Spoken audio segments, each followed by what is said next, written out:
We've always wanted a wow factor. Everybody wanted a wow factor. I remember in the 90s, everybody was painting one wall of their kitchen red, because that was looked like an Italian Renaissance restaurant. We're doing something similar to that, where we're doing an accent wall somewhere in the house, but we're doing it with wood plank, we're doing a design, we're giving it some depth and some feel. So it's not just simply painting a wall, we're adding some texture to that wall, whether it be with wood or with a design, and then keeping that accent color consistent throughout. Welcome to Raising the Flipping Bar, the go-to podcast for aspiring and seasoned real estate investors. I'm your host, Derek Marlin, and I'm the CEO of Elevation. We're a real estate investment company based right here in Denver, Colorado. We'll dive into smart investment strategies, market insights, and essential tips for scaling your real estate ventures. Whether you're making your first investment or your 100th investment, this podcast is your blueprint for success in the ever-evolving world of real estate investing. Get ready to elevate your real estate game and begin your journey with me. Hey everybody, welcome back to another episode of Raising the Flipping Bar. I'm your host, Derek Marlin, and to kick off 2025, we've got some unique strategies that we want to talk to you guys about. I'm excited to have a great guest with me here in studio, and we're going to talk about rehab budgeting. I know that's a super, super hot topic. The exciting thing is we've got Travis Masse, our senior project manager here at Elevation, who is in this field all day and every day. So Travis, welcome to the show. Thanks for having me, Derek. Pleasure to be here. Absolutely. Okay, cool. So I'm going to give you guys as an audience a little bit of backstory, and I'm going to tell our audience about one of our clients. And then Travis and I are going to kind of really dive into what we call the fix and list strategy. So we've got a bunch of different ways that we're flipping properties. But what I want to do is first, I'll kind of give some context, and then Travis is going to interject. So we've got these cool clients, Chris and Andrea. They're both Elevation Academy alumni. Andrea, I want to say she took it like maybe a year and a half ago, I think roughly a year and a half ago. And then it's kind of fun. She essentially just signed her husband, Chris, up for it. And super smart couple. They've got great corporate jobs. And then following up in the academy, I feel like maybe Travis, you had a conversation with them. I know me and Adam did. We probably both touched base a few times. Yeah, just following up and just talking, and they really kind of got the bug after the academy and said, hey, we have this property that we want to move and we want to roll it over into another investment. And can you help us? Can you help manage the project? Can you advise us? And so we kind of took on that role of an advisor with them, and it's worked out really well so far. Yeah, and I think that's a great point. And I think the cool thing about them is that people always get worried about, are they diversified enough? And I know these guys, they sold a mountain property, did really, really well, put some money back in the market, which you're a market guy too. We always talk about what our stocks are doing and how things are going. So they diversified there, but then they had two rentals in Aurora. One of them, and they bought it in 2008. So obviously amazing timing. Great job, Chris and Andrea, on freaking awesome timing. They had another agent that sold their first property in the summertime, and unfortunately had to do quite a few price adjustments because they just didn't have the things that needed to be fixed, ready to rock and roll. And so that's where we kind of jumped in with them on their second property, which wasn't it like 3 houses down the road? I mean, it was really close. Same neighborhood, a lot of the same different features of the home, same builder. So truly like kind of an apples to apples comparison. And we were able to sell their second property at a later point in the year, more inventory on the market, higher interest rates, and we were able to sell it within a $5,000 amount of what our list price was, which was actually gaining them about $30,000 of equity because of our fix and list program. So, Travis, maybe you want to talk about kind of how the budget was. I think it was a couple-week project. Give the our audience a sense of like that budget and a little bit of what we did. It wasn't a dated property by any means, but it was like late 90s kind of styles. They had square tile, they had tile on their countertops. So it wasn't awful. There was nothing wrong with the property. And I think you could have went a lot of ways with that. You could have done everything in the house and probably done a $50K type of budget on that. But we were around, I believe, 13 grand for our budget. And what we were going to do is redo their countertops, redo their cabinets, get them a new appliance package because appliances just from renters were kind of dinged and dented. Fireplace needed serviced. And then we went ahead and changed out all of their fixture and finish materials. So all their lights, their handles, their poles, their mirrors, their faucets, and got just kind of a nice updated look for them on a good budget. You easily could have spent, like I said, $50K in there, but it didn't really need that. It needed to be spruced up, cleaned up in that part of town. It's a desirable place to be. So you didn't have to go overboard on that one. Yeah, I love it. And would you say how many weeks do you think it took us to get that amount of stuff done? It took about 2.5 weeks. It really was a fairly quick process once we got the appliances ordered and in. Materials were the only really delay thing. We always had workers in there doing something, and it went fairly smooth. Yeah. And the cool thing about that is what we were able to do is make them an extra roughly $30,000 of extra net profit on that project, again, at kind of a worse time. And then because we want to make sure we still have good relationships, and I know they appreciated their initial agent that helped them with that first rental, we paid that person a referral fee just to kind of keep good karma between everybody. And then what we're doing now is we're helping them in a 1031 exchange. Adam, our sales manager, has crushed it. And we're about to go under contract on 2 off-market properties with these proceeds. So the cool thing about with Chris and Andrew is they're truly doing like that monopoly game. They're starting with their single homes, they're doing duplicate homes, and they want their hotel pieces. I'm sure at some point, they're like truly kind of playing the game. And we're helping them through a 1031 exchange. We referred one of our 1031 exchange partners as well. So it's been fun, and obviously you've done a great job on the project management side with these guys too. Oh, thanks. And really one thing about them is they just had the guts to do it. They took the class, they jumped in with both feet. Some people can sit on the sidelines and overanalyze. We basically gave them a fairly clear roadmap, and they took it and they ran with it. And that's really why they're way ahead of the game, as opposed to somebody just sitting on the sideline trying to find the perfect deal or the perfect flip. They're really rocking and rolling and learning along the way, which I appreciate. I wanted to use this as kind of our case study to set the stage for 2 different products that we're doing right now. And that's why I'm pumped to have Travis here. And we almost kind of do it in 2 different fashions. One, we're going to obviously it's called the fix and list type of product. And then for you as an investor, if you're doing this yourself, it's essentially called a wholesale. Yep. So instead of a wholesale, which is typically getting a property under contract, earning a fee, and then another investor buys it, wholesale is fixing it up, but doing kind of that minimal fix up to sell at a lower price point to crank. But for us, the fix and list has been really fun because we had this crazy case study that we just mentioned where they had the exact same house. It had some challenges, it had some issues, and we were able to overcome that in a worse market and really manage that for our clientele. So maybe let's talk a little bit about, if you want to say, Travis, like what's the difference between our true full-blown fix and flip versus the fix and list? And we'll get into some other examples here in a sec. Yeah. Most of our fix and flips are pretty involved. They're going to be in that, 50K and above price range, clear all the way to 300,000, depending on the property. We're usually cutting walls out. We're doing appliances. We're doing all the systems. We're probably doing a roof. We're doing some windows. So it's a much more evolved process, and it takes a lot longer because it's more involved. We're averaging right now on our fix and flips between 60 and 90 days.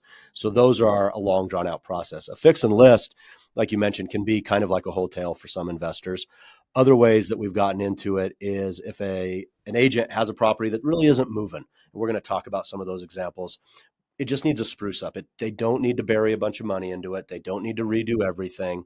They don't need to blow their budget, but they need to address the important issues. When we show houses, we see a lot of people, they love kitchens. They love nice fixtures. They like a nice bathroom. Those type of things can be done on a pretty good budget, and hopefully you're getting 2x on your return. So for instance, if we're putting in a $3,000 countertop, is it going to help our sales price by 6,000? That's kind of where we want to play in that area and make really, really smart, pointed decisions on where are we going to get the most bang for our buck. So when we're in that fix and list model, we're not trying to build a big budget. We're not trying to do everything in a Cape Cod style or a mid-mod style. We're going to fix some key areas to help that house move. And a lot of times those areas also come from feedback from buyers coming in, passing on the property and saying, oh, the laundry room was a disaster, or the kitchen isn't functional. We'll take that feedback and we'll improve those areas, put it back on the market, and hopefully sell it really quickly for those sellers. Yeah, and you bring up a great point. We've even seen certain properties where we've seen an inspection report, something's gone under contract, it's fallen apart. So we know, you're right, that roadmap was the perfect term. Like we know what to fix and we know what's going to hurt our clientele or us as wholesalers or wholesalers at the end of a project. So we're just going to address those up front, which is really cool. The other thing that I was just thinking about as you were just talking, Travis, is I'm sure a lot of people are saying, well, how the hell do I finance that? We can actually help you guys as clients really tap into a couple different sources of capital. Obviously, best case is that you've got savings set aside and you can tap into that. Not everybody has, whether it's several $1,000s or 20 or 30 grand for kind of a heavier lift. So a couple kind of tips for you guys out there is on certain things with our fixture and finish package, you could just use your credit card. I mean, within a 30-day period of time, not that we can sell it that fast, but you're probably not paying much interest on a credit card. That's kind of a simple one.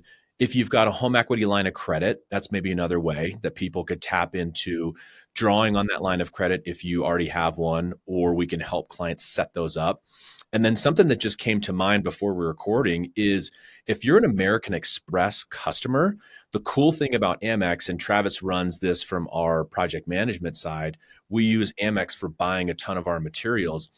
They will automatically approve you as a personal Amex holder to open up a business line of credit.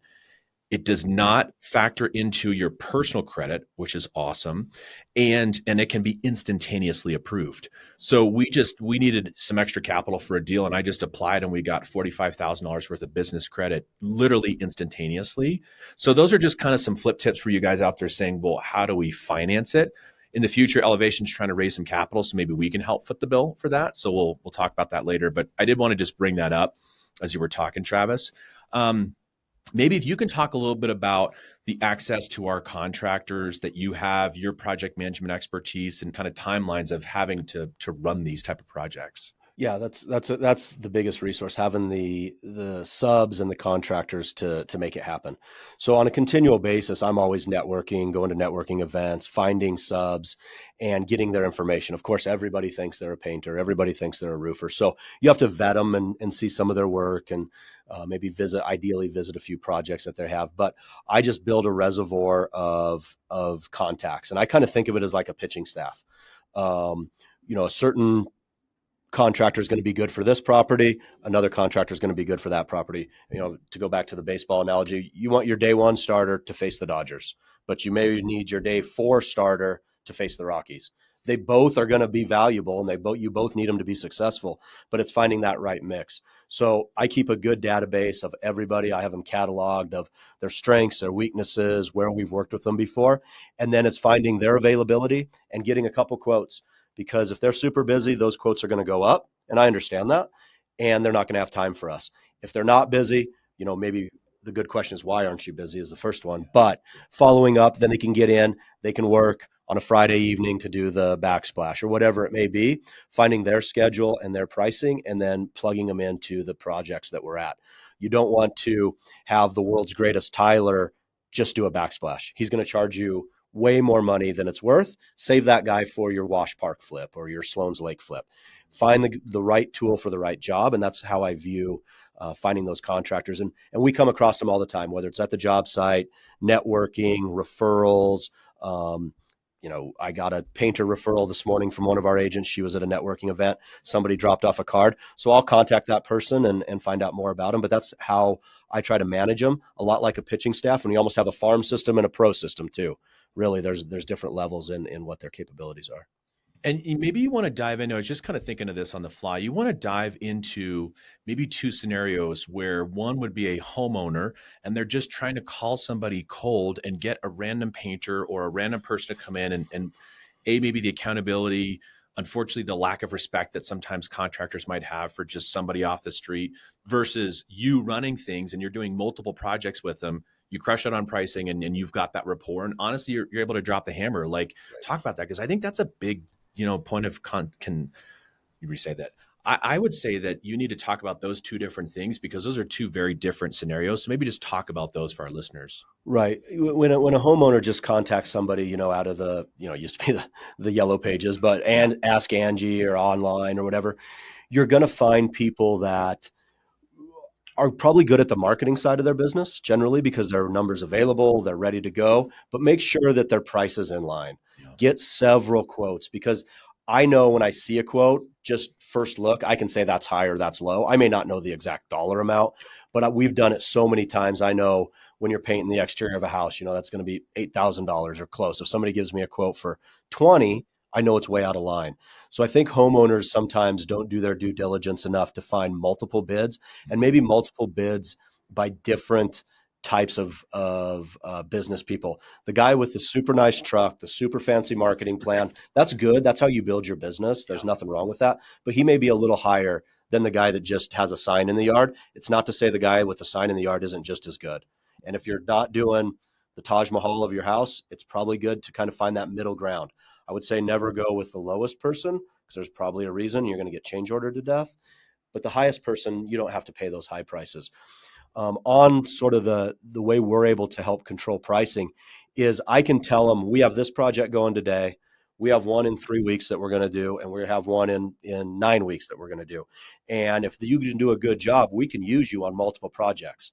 I would say the typical homeowner calls a contractor once. So they get one piece of business out of that person. They're probably not going to get another one until 5 years down the line. In our stance, we're a little different where I can let them know we're going to do continual business. We're going to give you more referrals. We're going to reach you out to our network. So you make one good business decision with us, it's going to lead to multiple business decisions, which is the easy button for them. They don't have to market. They don't have to beat the pavement. They don't have to do any of that. They know we're going to call them rather than they're calling us, which gets our pricing come down and down and down. And then we can always have honest conversations. If we've done multiple projects with them, I can say, 2 months ago you were at this price, 6 months ago you were at this price. Why are we so much higher? What's going on here? And we can kind of have that heart to heart because we've built that relationship. Yeah, and you summarized it perfectly, and it kind of made me think about one of our recent projects where I'm sure a lot of homeowners have that frustration where somebody shows up, they kick off the project well, and then a week goes by and nobody's there, and they're like, "What the hell's going on?" Well, what's going on is they're finishing another project. Where if we have other projects going with people, we can either say, "Hey, we've got this, timeline built in. Make sure and get this project done because it's most important right now," or, "Hey, I know you're asking for a draw payment on a big project that Elevation might be working on. You sure as hell better get that bathroom painted or whatever else too," versus other people just, contractors disappear. Right, right. Yeah, and they do. They always bounce around to multiple jobs, and that's the nature of the Yeah. business. But you need to outline as a homeowner just a clear line of expectations. Are you going to be here Monday, Wednesday, and Friday? Are you going to be here all week? Are you going to wrap up by Friday, or is it going to bleed into Monday? And have those, and then hold them to it. You need to follow up, call them, and if you're hearing a bunch of excuses, you probably have the wrong contractor. For us, yes, we can sort of leverage the amount of business we're doing with them and hold their feet to the fire, so to speak, to have them get there, be there every day, and get the job done. So, we're going to take a quick break and tell you about the next Elevation Academy. If you're looking to dive deep into real estate investing, this is definitely the event for you. Our academy features over a 100-step process to help you navigate every single thing from market analysis all the way down to every aspect of project management. So, this is tailored for both beginners and seasoned investors. And our one-day intensive training will equip you with the strategies and insights needed to elevate your real estate investing game. Spots are definitely limited, so click on the link below in the show notes to sign up and transform your approach to real estate investing. Okay, let's get back to the episode.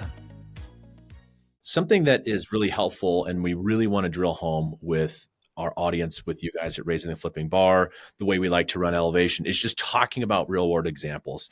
It was funny. I was at a networking event a couple nights ago, and there were one or two, I'm going to use air quotes for you guys listening at home and watching on YouTube, gurus out there. And they're teaching stuff that's not only 5 years old, they don't have projects going in the current market, and it's stuff from other markets. And so I want to dive into what did we just finish in fourth quarter of this year? So within, like a month of this episode probably dropping, to tell our audience exactly what we're doing. And the cool thing is I've got Travis here to share from a project management side how things are going. So maybe let's jump, Travis, into our project on Ulster Street. If you want to maybe talk about the area, town, set the stage, the style of home, let's start walking through Ulster because I want people to know real world examples. Yeah, Ulster was a house that we did a fix and list for in Centennial. One of our agents had the listing. He'd had lots of showings, lots of activity, and wasn't getting the offers that he needed. It was a basic ranch, ranch with a basement, had an attached garage in South Denver, a little bit dated and older. It definitely needed some sprucing up. The gentleman that had it rented, so the renters obviously didn't do any upgrades, and we needed to address some things. There were also other issues at the house. the laundry room example that I used previously. The laundry room had a weird smell to it. It didn't seem to be venting right. The drain was clogged. There were some issues on it. So when our agent Dan brought it to us and said, "What can we do?" We brought out one of our best partners who does sewers all day, every day. Had him look at the drainage system. Is there something major going on? Because I wanted to rule out the $75,000 jackhammering the basement, the nightmare scenario.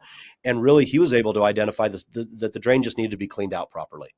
Dan had gotten several bids from other plumbers that wanted to replace the drain, jackhammer through concrete, do a bunch of extra work, which obviously is extra price, and he would have got the same result. We detached the drain, cleaned everything out, made sure it was scoped, put a camera down there, got everything cleaned out, and knew that that could be addressed. So from there, we devised a budget of what can we do after that to maximize the desirability of the property. So we really wanted to do the kitchen. We wanted to paint the cabinets. We wanted to do the cabinets. Um, Interestingly, we went back and forth with our agent on the appliances. The appliances weren't very bad. A lot of people were advising him replace the appliances. That was about a $6,000 decision that didn't need to be done, especially if it's going to be a rental again. They were stainless steel. They were in good shape. So we advised him not to do that. And then we addressed the bathrooms. We retiled them. We put a new tub in them. We put new vanities, new toilet, new fresh coat of paint, and they look great. Really, the bathrooms were outstanding in that place when we were done. Other fixes, we needed to address the electrical panel. They had a funky electrical panel that was too high off the ground, so we had to bring that down. And then the last things we did was just epoxy some cracks on the back patio. It had a pretty nice back patio, but it had some cracks from settling. So we epoxied those and addressed those settling issues. All in all, I mean, this sounds, I just talked for a very long time, but all in all, this was like a 3 to 4 week project. It took about a month to get it completed. Budget on it was $13,000. We came in just a hair over 12,000, so we came in under budget on it, which was great. The sort of the general contractor type, I GC'd it. I brought in a Tyler. I brought in, like I mentioned, Ben, our sewer guy. We brought in our countertop vendor to do the countertop, and then we just did all the fixture and finishes. So I brought a handyman in to change out faucets, change out lighting, change out door handles. And so really it wasn't a lot of general contracting work. It was just some subs coming each and every day to get it addressed. Yeah, no, I think you bring up kind of a great point is that people could have spent double for the exact same amount of work. They could have started to spend triple or quadruple by doing new cabinets versus painting. Mm-hmm. To your point, by bringing in new appliances. So like, and we always say we need double ROI. So if you start to spend 25 grand more, you price yourself out because you can't just arbitrarily price your house at 50 grand more when it's not completely fixed up. Right. It's just kind of crazy. Maybe we talked a little bit about the timeline. Any kind of lessons learned or anything else after the fact? Now looking back, you're like, okay, whether it's pro or con, that we really, because we try to triage every single deal. Yeah, absolutely. I think a big lesson here, we had an issue with Derek had mentioned before, contractors going from one job to the next. The original tile guy that we had work there really was bouncing around. So he started giving you the story. I'll be there Tuesdays, not there Tuesday. I'll be there Wednesdays, not there Wednesday. So really what that did is, I'm not going to change his behavior. That's how he's going to run his business.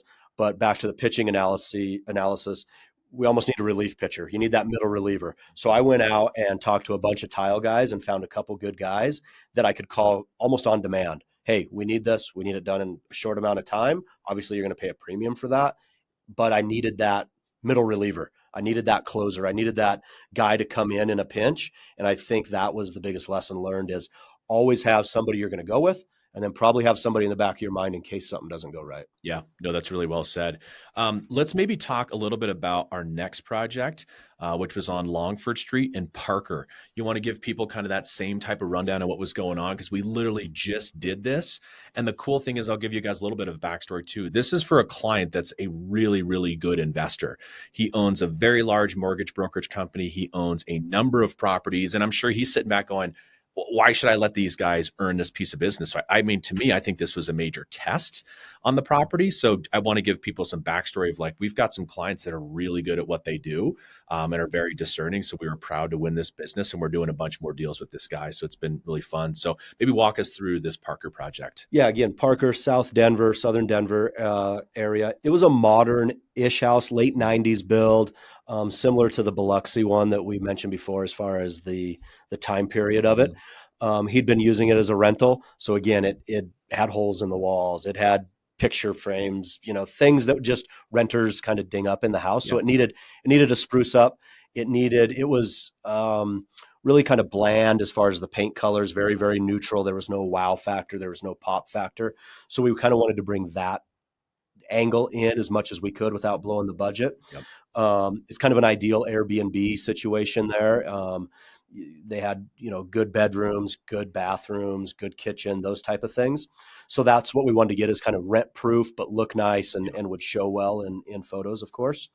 Um, we wanted to do similar to Ulster. We wanted to do the kitchen. So on this one, we painted the cabinets again.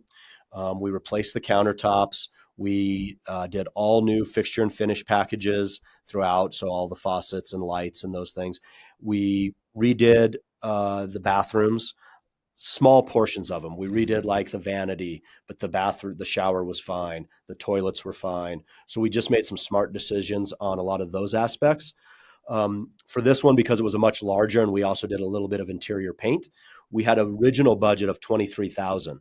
Where we really crushed it on this one is we found some good referral partners through the painting world, and we're able to get everything done for 15. Yeah, that was So that was a huge. huge home run for that. Originally, we thought we were going to have to replace the cabinets, but we ended up not. So that's where a lot of that savings came in. This timeline was similar to Ulster, 3 to 4 weeks timeline, in and out. We did a little bit of exterior work also when we went to list some of the flower beds and those type of things, but really, really quick, really straightforward project. GC type, almost similar to Ulster, as far as brought in a few subs. I managed them, and we got to the finish line. We had a really good relationship, or have a good relationship, with a handyman who was able to come in, and I can give him a list of things to do. So I don't need to bring in a drywall guy for a little drywall patch, or a plumber to put a faucet in. He could handle all those things. So we worked really well with him on that. And he worked there quite a bit as far as getting all those things updated. When I think back to sort of lessons learned on Longford, it was just the amount of material delivery, the part of town that it was in, because it's a drive to Parker. So just keeping those type of things in mind when you're talking to even subs, because you let them know that this is a far drive. Yeah. So go ahead and price that in. I want them to price it in, because I want them to want to show up every Right. day. So just the proximity to Denver was one of the lessons. And then again, we took those lessons from Ulster. I used some of those tile guys I found at Ulster into Longford, and they were able to perform really well on that one. Yeah, and I think you bring up a great point of not over improving. It's something we're hypersensitive to, because I'm now kind of thinking back. The end buyer on this property was another investor. They wanted to buy it and turn it immediately, or continue, I should say, it into a rental. This was an Airbnb for our client. And so he's trying to figure out, what do I do with this extra furniture? He didn't need it. Right. We actually reached out to our stagers. We said, do you guys want it? We were going to sell some on Facebook Marketplace.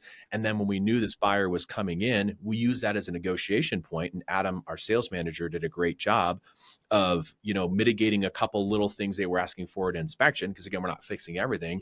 And we ended up kind of killing two birds with one stone, and they kept the furniture in lieu of a price cut. Right. So like, it was this cool kind of true like win-win-win situation. Again, if you're hitting the home run and you're selling it for the most expensive ARV in Parker, it's more time, it's more money, it's more brain damage, and we might have missed the mark. So it was kind of cool to see that all come together. Another lesson learned, as Derek was talking, is when we brought our cleaners in, they clean behind the fridge. Of course, nobody cleans behind the fridge.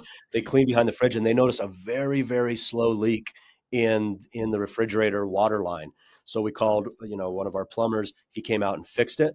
But the lesson learned is, when you're doing these fix lists, you're not touching every part of the house, but it's a good idea to check the major systems, the major water lines, because if a renter's been in there, they're not doing that. So it's good to go ahead and check those things. Luckily, it wasn't a large leak. Luckily, there was no mold. Luckily, everything turned out okay.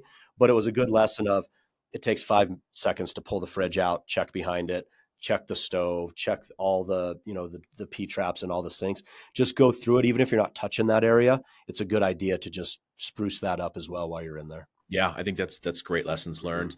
So what I want to do now is I want to turn to talking more about our 2025 rehab process and kind of where you're doing those areas of focus.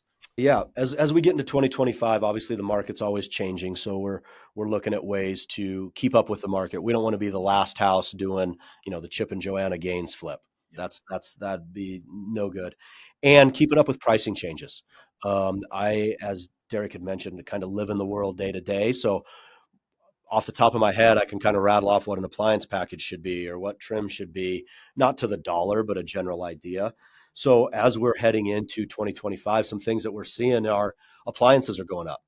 Appliances have just slowly been inching up where now it needs to be budgeted for. Before, a couple $100 here, a couple $100 there, you're okay. But now we're seeing about $1,000 difference on a package. 750 to 1,000. So that's something we're being hyper aware of and getting multiple quotes, but also raising our budgeting on the front end so it's not a surprise. Other areas, we're going to get to it a little bit in a minute, but getting a wow factor is important. So an area that we've noticed before, you could put a regular front door on a lot of houses, paint it a nice color, everybody's happy. Where that door used to be, say, $500, now buyers are wanting a fancier door, some glass in it, some character to it. Well, that door then goes from $500 to about $1,500. So we're going to have to budget for that because all front doors on houses that are flipped are going to need to be a little nicer. So that's a big difference for one door that we have to account for. So that's another area that we're seeing some price increases. I think the last biggest area, we just updated our budgeting tool to 9.0. We try to do it once or twice a year if possible, and we're seeing texture go up. Yeah. The spray in trucks, they're charging more and more and more to come in, and then every now and then we have to do some touch ups on texture. So we're raising our texture budgeting to account for any of those type of issues moving forward into 2025. Yeah, I think those are really good tips. And I want everybody at home and listening and watching to really kind of key into those things. And it's all about staying current with that rehab pricing and that Mhm. trend. And that's kind of one of the nice things about if people end up coming to our Elevation Academies, you get that updated rehab pricer. And you're right, you're in it all day, every day. And you're using a bunch of different levels of subs too. So you're getting kind of that full swath of all the different styles of contractors and where those prices, may come from. I'd kind of love to hear a little bit more about, you mentioned a little bit, but are there one or two areas where you would guide investors or agents working with investors to hopefully make sure that their place sells? We know that it's a competitive market. There's more stuff out there for sale. You mentioned the front doors or anything else that comes to mind, whether it's wow factors or other things where it's like spend in a smart manner, but you still have to have that, a couple things to get you over the finish line to even get an offer sometimes. Right. Yes. And I think we've always wanted a wow factor. Everybody wanted a wow factor. I can remember in the 90s, everybody's painting one wall of their kitchen red, Yeah. because that was looked like an Italian Renaissance, restaurant. Right. We're doing something similar to that where we're doing an accent wall somewhere in the house, but we're doing it with wood plank. We're doing a design. We're giving it some depth and some feel. Yeah. So it's not just simply painting a wall. We're adding some texture to that wall, whether it be with wood or with a design, and then keeping that accent color consistent throughout. Yeah. And that's not that expensive. It's not blowing the budget, but you want to have your buyer walk in and say, "Wow, I haven't seen that." And of course, the wife falls in love with that accent wall. She's going to put her kids' pictures on it, whatever, and that's going to help sell the house. If it's the same house next door and it's just white walls, they're not going to sell because you want that little bit of a pizzazz and that wow factor. Some other areas that we're kind of doing right now is we're going to start painting some of our doors in our properties, depending on the location. We have one going on in Arvada right now where we're going to paint the doors the accent color. We're not going to go with the traditional white. We're going to add that kind of pop to it. And Arvada's suburban Denver, but it's still kind of hip, kind of trendy. And we want to give them something that just kind of, not blows their doors off, but just adds a little bit of appeal where these people paid a lot more attention to detail than just the regular home builder. So Yeah. that's another area that I think we're going to focus on in 2025. Okay, cool. And I want to be sensitive of your time, so we'll kind of wrap this thing up. But before we kind of get going, can you tell us a little bit about why, maybe we call this a flip tip, is why having a contingency budget is so important? And we're just listing a house in Englewood. You can maybe use that as an example, but like, I think sometimes from a deal analysis standpoint, we love our agents and we love the sales folks. And I'm a sales guy at heart, so I'm not throwing shade, but people automatically throw that contingency budget into the rehab. And so if it's a fix and list and it's a $25,000 budget, they're like, oh, we've got another 3 or 4 grand. So it's really 26, 7, 8, 9. Talk about contingency and why it's so important to have that instead of just lumping it all together. Right. So for all of our properties, we try to set aside 10 to 20%, depending on the age of the house, for a contingency. And it's almost, as Derek talks, we need to change the name of it to like insurance, You're right. because agents do throw it in. If it's $100,000 budget, 10%, 110, they think, oh, let's spend 110. Well, you never know when that's going to come up. Again, 90% of the time it comes up after demo. You open a wall, you see asbestos, you see something wrong with the water lines, you see the electrical being not grounded, whatever it may be. But in this particular property that Derek talked about, Inca, we were actually dealing with it early this morning. We had a contractor that was going to do the electrical panel for us. He had some life emergencies, and wasn't able to do the project. Well, we had that dollar amount that he had quoted us budgeted. Well, now when we call electrician, under the gun, under fire, they know they can charge us more, so they're going to. So now we have to dip into that contingency budget at the very, very, very end of the project. I mean, we're active on the market and we're starting to dip into that contingency budget. So it's really important to not spend that, keep it until everything's done. And then you're good. It's almost, like I said, insurance to keep in your back pocket, because you never know when it's going to come up. I had no idea that he was going to have life events. He had no idea, obviously. Sure. And we didn't know that we were going to need that. And it looked like, oh, we're free and clear with the contingency until the 12th round. And then we were in trouble. So it's always good to keep it.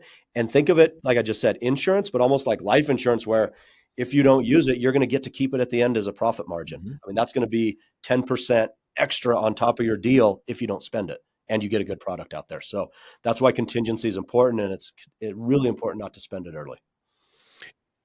And I think that was awesome too, because it helped me on this project that we just listed in Englewood, that I was honestly a little on the fence of listing within about a $10,000 price range, but I felt good of sticking to our number, because not only is it, I think, the appropriate value, but if you have to come off and do a seller credit or help somebody with a 2-1 buy down, we actually kind of have that extra margin built in, and we can still maintain our original profit, rather than it's a $50,000 net profit, and then you automatically throw the contingency back on there, and it's a $40,000 net profit really, really quickly. So I think that was spot on. Anything else you want to leave the audience with before we get out of here on kind of this fix and list, this whole tale, the ways to run projects efficiently in 2025? I just think setting expectations and having conversations with your contractors, with your laborers, with your subs, and just getting to know their pain points, what they're going through, what issues they're had. We've had some crazy stories over the Christmas holidays with family travel issues with contractors. And so just getting to know them on a little bit more personal level. And then when you do have the hard ask, when you do say, hey man, we have to get this done, you're going to need to stay till 6. Maybe you need to buy them dinner, whatever it Yeah. may be, but just learning to know them as a person rather than just some contractor, I think is very important. And then to go back to Chris and Andrea, having the guts to do it. You're Yeah. not going to know whether you can do this unless you do it. They jumped in with both feet and they're being very, very successful and making good choices. So if you're on the fence of doing it in 2025, you might as well get in and try it out and go for it. Otherwise, you're never going to know. You'll always be on the sideline. No, I think that's super well said. And as kind of we wrap up today, I want to give you guys these tools, this ammunition. Having Travis on is phenomenal. We're going to have Travis on a lot more in 2025, because rehab is a huge component of obviously making you profitable, whether it's this fix and list, whether it's a cosmetic flip, whether it's a wholesale, all the way up to full-blown flip. So really what I want to do is I want to help you unlock more profit. I want to help you guys do it in a very quick manner of time. And I really want to help people set themselves up to sell under the average days on market. Like the more you can churn your money, as we call it at Elevation, the velocity of money, the more money that you're going to make. So we really appreciate you guys being with us. Definitely, as always, connect with us. If you're a contractor listening to this episode, hit us up. We'll get you with Travis. Like, we're always trying to build our bench and build our roster here at Elevation. Thank you guys so much for tuning in, and we'll catch you guys on the flip side. Thanks for tuning in to this week's episode of Raising the Flipping Bar. If you found value in our insights and stories, let's keep the conversation going. Connect with me on social media and be sure to share this episode with friends or colleagues who might benefit. Your feedback and reviews help us grow and reach more listeners like you. So please, if you enjoyed this episode, leave us a review. Thanks again to the Elevation Academy for sponsoring today's show. If you're interested in learning more, click the link in the show notes below. And remember, every property tells a story, every deal brings a lesson. Keep reaching for those goals, and we'll catch you on the flip side.